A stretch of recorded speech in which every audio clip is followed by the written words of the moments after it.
By request this week on Pitcher U, we're going to talk about things you can do at tryouts to make yourself stand out.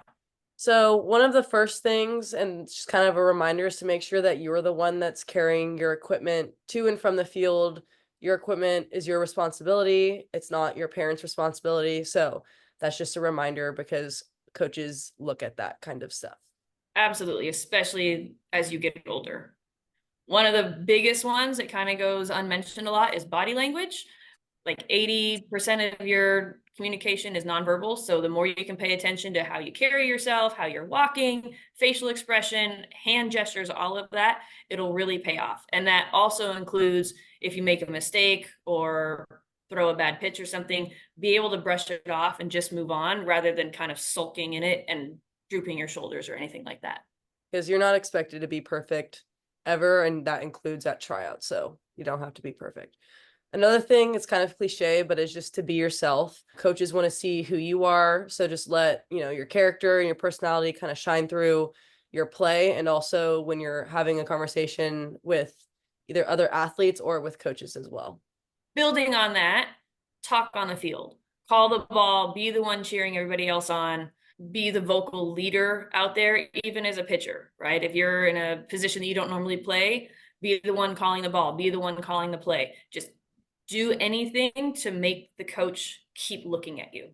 Another tip is to just make sure that you're always being aggressive. So whether it's for when you're actually pitching, going right at the hitter, you don't want to be pitching scared, going right at them. And then same thing with defense, depending on what the tryout kind of consists of, going for the ball. Defend your position. They want to make sure that you're defending your position. And the other thing to think about, sometimes you don't throw live at tryouts. There's just not enough time. Be aggressive with every pitch you throw. It's not about being perfect with your pitches. There's no such thing as perfect. But when you hold back, you're going to start missing over the plate. You're going to lose speed. Your movement isn't going to be as sharp. So it's much more advantageous for you to be aggressive and have more misses than to hold back. And I think from a coach's perspective, probably the one thing specifically to pitchers that gets overlooked a lot is know how to throw overhand. As I'm walking around, I'm making my short list while everybody's playing catch. So the better you know how to throw overhand, the more likely you're going to be noticed.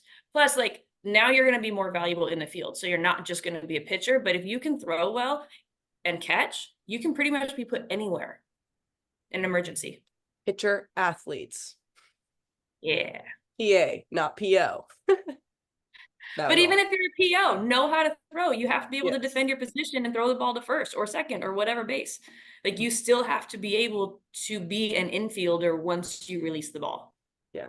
I mean, you're on the infield, so. You're one of 9. Mm-hmm. Let us know if you have any other tips that have helped you in the past, but this is the list that we compiled that as a player and a coach, we feel like has been the most advantageous things that we've done to make teams or find the best players for our team. Bye.